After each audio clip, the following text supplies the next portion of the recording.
ฉะนั้นญาติโยมทั้งหลายเอ๋ยพระพุทธเจ้าจึงกล่าวเอาไว้ว่าทันโตเศโธมนุษย์เสสุมนุษย์ที่ฝึกตนนั่นแหละเอ่ยว่าเป็นมนุษย์ที่ประเสริฐสุดญาติโยมทั้งหลายเอ่ยจันบอกมันว่าเกิดมาแล้วจะเป็นคนประเสริฐเลยต้องอาศัยการฝึกตนการฝึกตนที่เพื่อได้ความสุขได้สุคติได้ลาภบ่เสื่อมจากลาภนั้นก็ต้องมีกุศลกรรมสิทธิ์นั่นเองวันนี้อาตมาก็จะได้นำหลักธรรมมากล่าวสู่ญาติโยมได้สดับรับฟังว่าด้วยเรื่องเทวดาญาติโยมทั้งหลายก็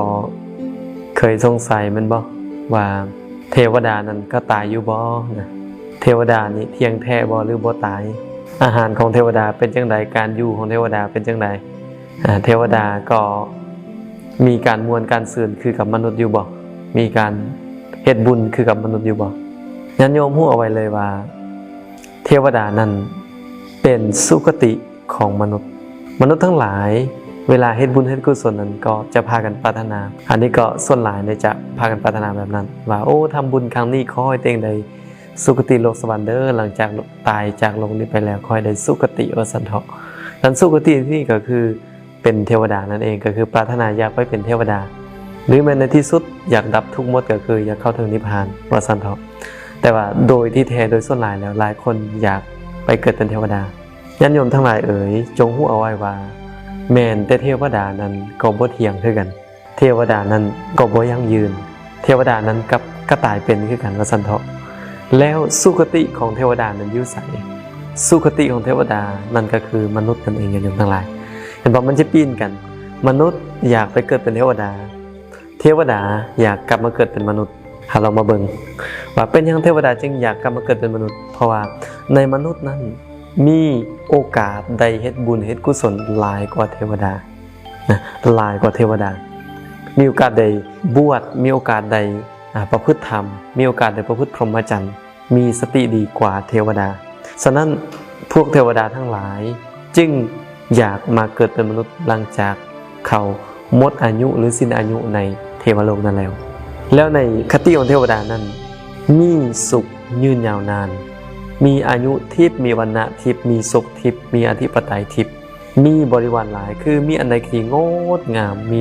มีแต่ของปราณีตจนให้ได้เทวดาเหล่านั้นมีความเพลิดเพลินนะบ่มีสติเอิ้นว่าขาดสตินั่นเองก็คือเพราะว่าหยังเพราะว่ามันมีแต่มวลมีแต่ได้เห็นแต่สิ่งงามๆนะมีแต่สิ่งดีๆอายุกันยืนวรรณะก็งามใช่นะมันก็เลยเพลิดเพลินนะแต่ว่าเทวดาบางจำพวกเมื่อเพลิดเพลินแล้วก็ลืมสติลืมสติว่าตัวเองสิบ่ตายเพราะว่าอายุมันยืนหลายญาติโยมทั้งหลายเอ่ยแล้วอาหารของเทวดานั่นก็คืออาหารทิพย์ก็คือโดยการที่เขานั้นพากันระลึกเอานะระลึกนั้นให้ได้เขานั้นอิ่มได้เสวยซึ่งอาหารทิพย์เหล่านั้นเนาะฉะนั้นญาติผู้อยู่เบื้องหลังทำบุญอุทิศไปหาเทวดานั้นเทวดาจะบริรับเพราะว่าเทวดานั้นมีอาหารที่เป็นที่แห่งหอยและญาติโยมทั้งหลายเอ่ยและเทวดานั่นเองก็มีการตายคือกันก่อนเทวดานั้นจะตายนะก่อนเทวดานั้นจะตายจะมีนิมิตนะจะมีนิมิตมาบ่งบอกว่าเทวดานั้นจะตายมีอยู่5อย่างญาติโยมทั้งหลาย1ผิวพรรณเศร้าหมอง2เสื้อผ้าอาภรณ์เศร้าหมอง3ดอกไม้ที่ประดับตกแต่งนั้นเหี่ยวแห้ง4มีน้ำเหือไหลออกบนกองขี้แห้งและข้อที่5บ่ยินดีในอาสนะของตนบ่ยินดีในบ่อนอยู่ของตนและบ่อยากอยู่และนิมิต5อย่างนี้บ่งบอกว่าเทวดานั้นจะตายจะจุติจากเทวโลกแล้วก่อนที่เทวดานั้นจะหมดอายุนั้นเทวดาเราอื่นจะเห็นนิมิต5อย่างนี้แก่เทวดาผู้กำลังจะตายนั้นผู้กำลังจะหมดบุญในเทวโลกนั้นเขาจะพากันไปอวยพรเทวดาก็มีการไปอวยพรให้กันนะญาติโยมแต่แตกอย่างหนึ่งเทวดานั้นจะมีการไปอวยพรก่อนจะตายแต่ว่ามนุษย์เราทั้งหลายเนี่ยมักไปอวยพรซึ่งกันและกันในนาลงศพก็คือยามตายไปแล้วมักไปเขียนยังไปสู่สุคติเด้อท้าวนั่นนางนี้ไปสู่สุคติเด้อแต่เทวดาบ่เหมือนจังซั่นเทวดานี่จะไปอวยพรกันในก่อนที่จะหมดอายุก่อนที่จะจุติมาถึงก่อนที่จะตายนั้นเขาจะอวยพรอยู่3อย่างคันเห็นว่าผู้ใดจะหมดอายุแล้วเขาจะไปอวยพรซึ่งกันและกันคำอวยพรข้อที่1ก็คือขอให้ท่านไปสู่สุคติเด้ออวยพรข้อที่2เมื่อท่านได้สุคติแล้วขอให้ท่านได้พ พบพอลาภเด้ออวยพรข้อที่3เมื่อท่านได้พบลาภแล้วขอให้ท่านตั้งมั่นในลาภนั้นและอย่าเสื่อมจากลาภนั้นญาติโยมทั้งหลายเอ๋ยเข้าใจในความหมายแล้วหรือยังในที่นี้คำว่าสุคติของเทวดานั้นก็คือมนุษย์นั่นเองคำว่าลาภในที่นี้นั้นขอให้ท่านได้เกิดแล้วได้พบพอพระผู้มีพระภาคเจ้าได้เข้าไปฟังธรรมนำพระผู้มีพระภาคเจ้าหรือได้พ่อสาวกของพระผู้มีพระภาคเจ้าได้เกิดมาเป็นมนุษย์ที่สมบูรณ์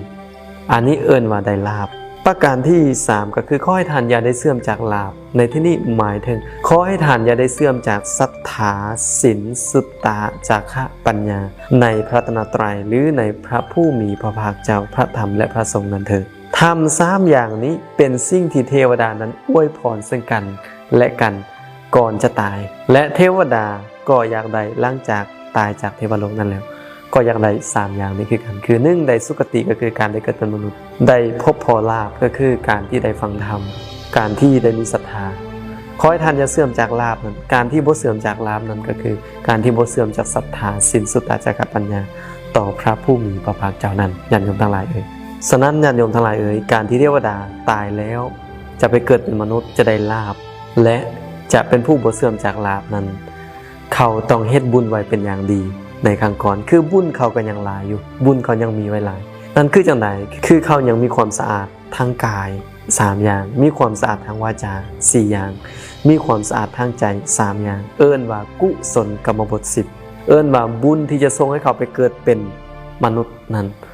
จะได้พอลาภและบ่เสื่อมจากลาภนั้นก็คือเขาต้องเป็นผู้ได้สังสมสิ่งเหล่านี้เอาไว้คือเขาเคยสังสมศรัทธาศีลสุตตะจาคะปัญญาเอาไว้ในครั้งก่อนเช่นเดียวกันญาติโยมทั้งหลายเอ่ย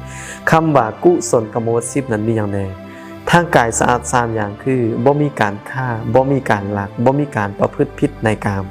อันนี้คือความสะอาดทางกายสะอาดทางวาจา4อย่างบ่มีการเว้าตัว